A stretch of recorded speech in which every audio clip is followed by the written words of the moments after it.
नमस्कार दोस्तों, studymirror.com पर आपका बहुत बहुत स्वागत है। आज हम आपके लिए हिस्ट्री के टॉप 100 क्वेश्चंस लेकर आए हैं। ये क्वेश्चंस आपको प्रीवियस ईयर एग्ज़ाम में पूछे जा चुके हैं। अगर आप किसी कम्पिटिटिव एग्ज़ाम की तैयारी कर रहे हैं तो आपको ये महत्वपूर्ण प्रश्न ज़रूर पढ़ने चाहिए। दोस्तों, ज़्यादा समय न गवा कर सीधा हम प्रश्नों को करते हैं ताकि एक शॉर्ट वीडियो में हम उन सभी प्रश्नों को कवर कर सकें।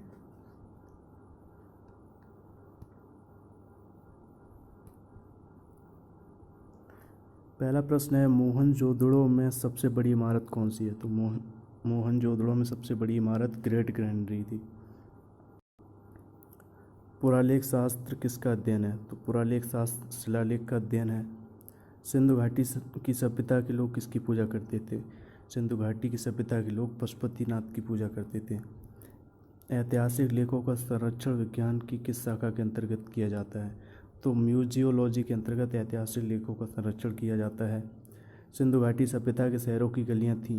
सिंधु घाटी सभ्यता के शहरों की गलियां चौड़ी और सीधी थीं। सिंधु घाटी सभ्यता की लीप कौन सी थी? सिंधु घाटी सभ्यता की लीप अज्ञात थी, जिसे अभी तक पढ़ा नहीं जा सका। देवी माता की पूजा संबंधित थी सिंधु घाटी सभ्यता के साथ। सिंधु घाटी सभ्यता का पत्तन नगर बंदरगाह कौन सा है? सिंधु घाटी सभ्यता का बंदरगाह लोथल है, जो गुजरात में है।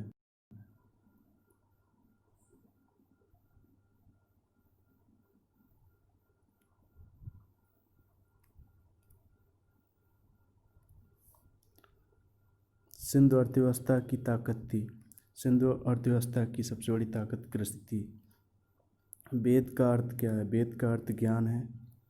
आरंभिक वैदिक काल में वर्ण व्यवस्था आधारित थी। तो आरंभिक वैदिक काल में वर्ण व्यवस्था व्यवसाय पर आधारित थी। वैदिक लोगों द्वारा किस धातु का प्रयोग सबसे पहले किया गया था? तो सबसे पहले तांबा धातु का प्रयोग किया गया था।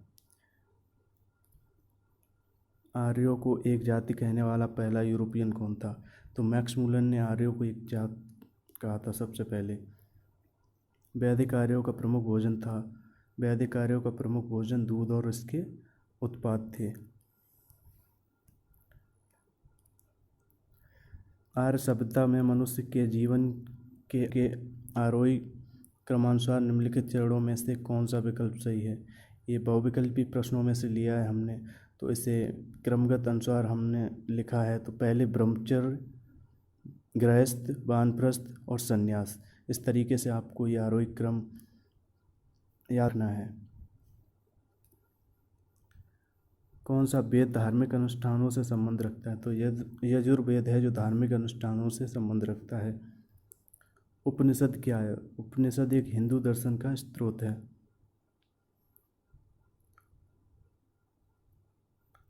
आर्यन जनजातियों की प्राचीनतम बस्ती कहाँ है? तो सप्त सिंधु। वैदिक युग में राजा अपनी जनता से जो कर वसूलते थे उसे क्या कहते थे? उस कर को बलि कहा जाता था।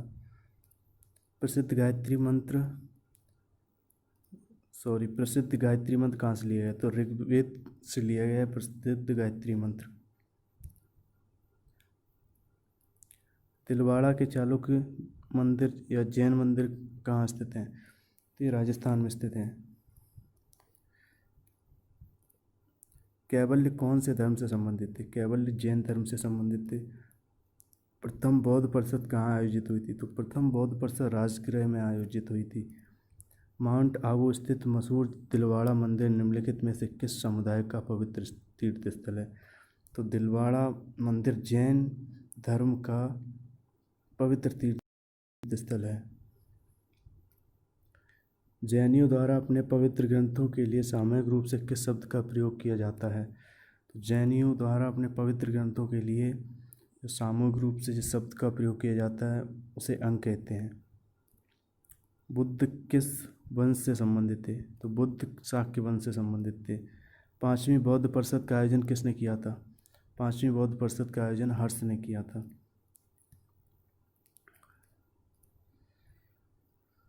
गौतम जन्म किसके द्वारा अंकित किया जाता है? अशोक मौर्य का रुम्निनदेई स्तंभ। बुद्ध का अर्थ है ज्ञान प्राप्ति।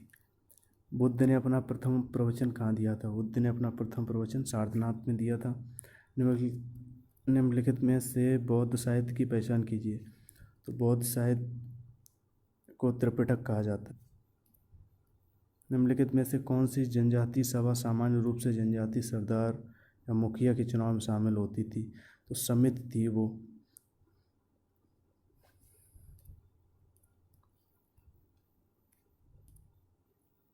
धातु से बने सिक्के सबसे पहले प्रकट हुए थे बुद्ध के काल में। आरंभिक बौद्धिक साहित्य किस भाषा में रचे गए? तो आरंभिक बौद्ध साहित्य पाली में रचे गए थे। बुद्ध को प्रबोध कहाँ प्राप्त हुआ था? बोध गया में। बुद्ध धम्म और संघ मिलकर कहलाते हैं, ये त्रिरत्न कहलाते हैं बौद्ध धर्म में, बुद्ध धम्म और संघ। इच्छा सब कष्टों का कारण है, इसका प्रचार करने वाला धर्म कौन सा है? इच्छा सब कष्टों का कारण है, ये इसका प्रचार करने वाला धर्म बौद्ध धर्म है। बुद्ध की मृत्यु किस वर्ष में हुई थी? 483 ईसा पूर्व में बुद्ध की मृत्यु हुई थी। बौद्धों के पवित्र अवशेषों पर निर्मित गुंबदाकार छत वाली अर्धगोलाकार संरचना को क्या कहते हैं? उसे स्तूप कहा जाता है। भारत में जैन धर्म का संस्थापक है। भारत में जैन धर्म के संस्थापक महावीर हैं। महावीर कौन थे? 24वें तीर्थंकर थे जैन धर्म के महावीर। भारत में सबसे पुराना लौह युग जुड़ा हुआ है। तो भारत में सबसे पुराना लौह युग चित्रित धूसर मृत भांडों के साथ जुड़ा हुआ है। 6ठी शताब्दी ईसा पूर्व मगध में किसका विशाल भंडार था? तो लौह का विशाल भंडार था 6ठी शताब्दी ईसा पूर्व मगध में। हेरोडोटस को माना जाता है इतिहास का जनक। मगध के उत्थान के लिए कौन सा प्रथम शासक उत्तरदायी था? तो बिंबिसार था जो मगध के लिए उत्तरदायी था। यूनानियों को भारत से बाहर किसने निकाला था? तो चंद्रगुप्त मौर्य ने यूनानियों को भारत से बाहर निकाला था। प्राचीन काल में स्रोत सामग्री लिखने के लिए प्रयुक्त भाषा थी संस्कृत।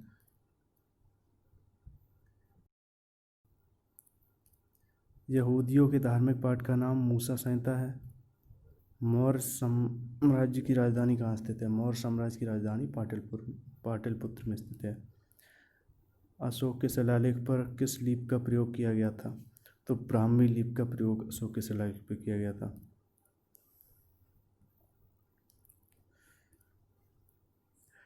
कौटिल्य द्वारा रचित प्रसिद्ध पुस्तक कौन है?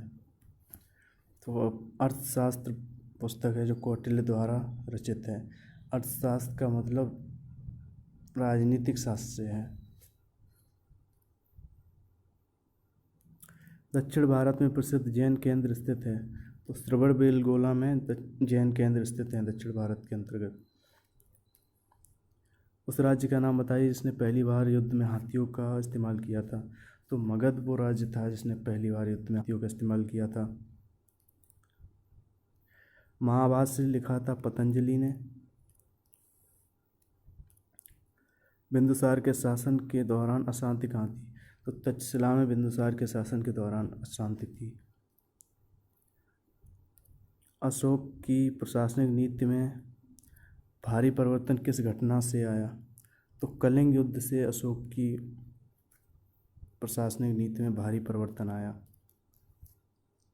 चंद्रगुप्त मौर्य ने अपने अंतिम दिन श्रवणबेलगोला में गुजारे। देवनाम प्रिय के नाम से कौन विख्यात है? तो अशोक देवनाम प्रिय के नाम से विख्यात है। किस शिलाराज देश में कलिंग ने कलिंग युद्ध के हताहतों का उल्लेख किया और युद्ध त्याग की घोषणा की है? तो 13वां शिलालेख था जिसे जेम्स प्रिंसिप ने पढ़ा था। इस शिलालेख में अशोक ने कलिंग युद्ध के हताहतों का उल्लेख किया है और युद्ध त्याग की घोषणा की है। इंडिका किसने लिखी है? इंडिका मेगस्थनीज ने लिखी है।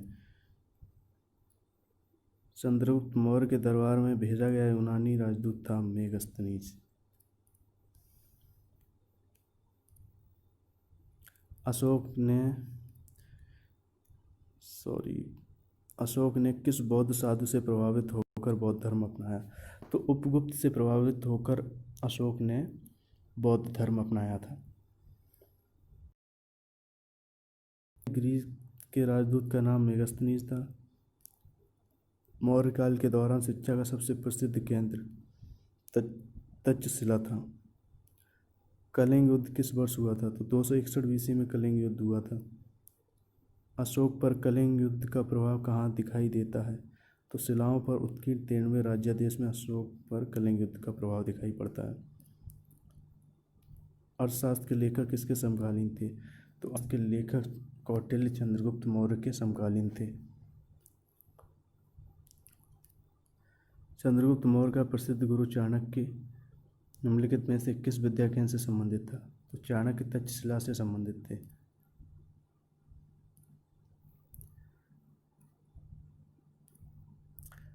अर्थशास्त्र की रचना किसने की थी? तो कौटिल्य या चाणक्य, जो चंद्रगुप्त मौर्य के गुरु थे, उन्होंने अर्थशास्त्र की रचना की थी। निम्न में से किसने और कब पहली बार अशोक के शिलालेखों का अर्थ स्पष्ट किया था? 1837 में जेम्स प्रिंस ने सबसे पहले अशोक के शिलालेखों को पढ़ा था। वर्धमान महावीर ने परिनिर्वाण कहाँ प्राप्त किया? तो पावा में वर्धमान महावीर ने परिनिर्वाण प्राप्त किया। किस प्रसिद्ध शासक को शिलालेखों का जनक कहा जाता है? तो अशोक को शिलालेखों का जनक कहा जाता है। मिलिंद पानो क्या है? मिलिंद पानो एक बौद्ध पाठ है। चरक किसके राज्य के शक थे? तो चरक कनिष्क के राज्य के शक थे। बौद्ध धर्म का संरक्षण कुषाण शासक कौन था? तो कनिष्क। कुषाण वंश के प्रसिद्ध राजा का नाम बताइए। तो कनिष्क कुषाण वंश के प्रसिद्ध राजा हुए। कुषाण काल में भारतीय और ग्रीक शैली के मिश्रण से विकसित कला विद्यालय को किस नाम से जाना जाता है? तो उसे गंधार कला कहते थे। शक संवत किसने और कब शुरू किया था? कनिष्क ने 78 ईस्वी में किए थे।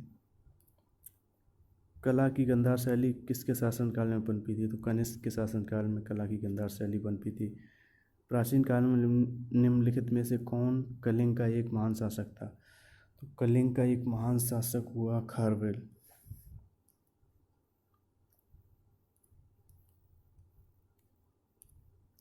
मेघदूत का लेखक कौन है? तो मेघदूत का लेखक कालिदास। आर्यभट्ट और कालिदास किस गुप्त शासक के दरबार में थे? चंद्रगुप्त द्वितीय के दरबार में थे। कलिंग शासक खारवेल ने संरक्षण दिया था जैन धर्म। राजा खारवेल किस चेदी वंश के महानतम शासक थे? तो ये कलिंग वंश के शासक थे राजा खारवेल।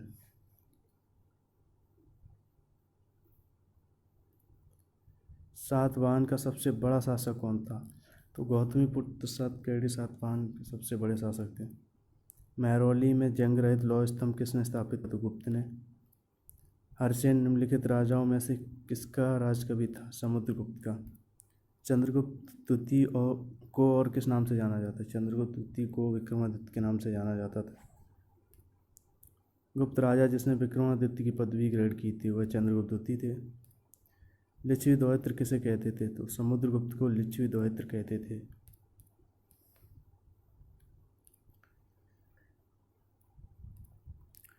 निम्न में किनके सिक्के संगीत के प्रति उनके प्रेम को दर्शाते हैं? तो गुप्तों के सिक्के संगीत के प्रति उनके प्रेम को दर्शाते हैं। निम्न में किनके सिक्के, सॉरी ये क्वेश्चन हो गया था, चलो फिर से कर लेते हैं। निम्न में किनके सिक्के संगीत के प्रति उनका प्रेम दर्शाते हैं? तो गुप्तों के सिक्के संगीत के प्रति उनका प्रेम दर्शाते हैं।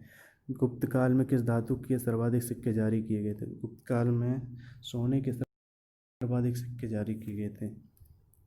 इलाहाबाद स्तंभ के शिलालेख में कितनी उपलब्धियां वर्णित, किसकी उपलब्धियां वर्णित हैं? इलाहाबाद स्तंभ में समुद्रगुप्त की उपलब्धियां वर्णित हैं।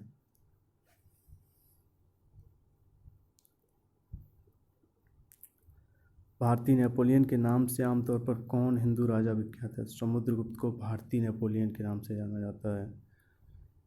प्रसिद्ध गुप्त संवत निम्नलिखित में से किस वर्ष से शुरू किया गया था? तो 78 ईस्वी में प्रसिद्ध गुप्त संवत शुरू किया गया था।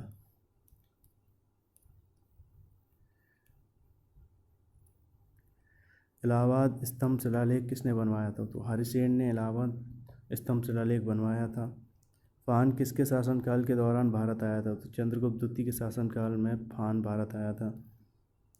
मेघदूत का लेखक कौन है? कालिदास मेघदूत के लेखक हैं। तो की कथाओं का संकलन किसने किया? तो विष्णु शर्मा ने पंचतंत्र की कथाओं का संकलन किया था।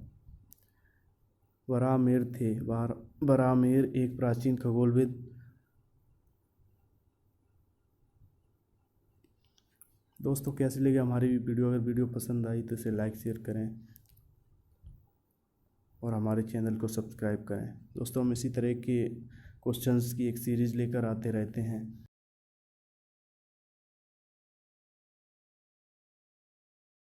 तो प्लीज़ लाइक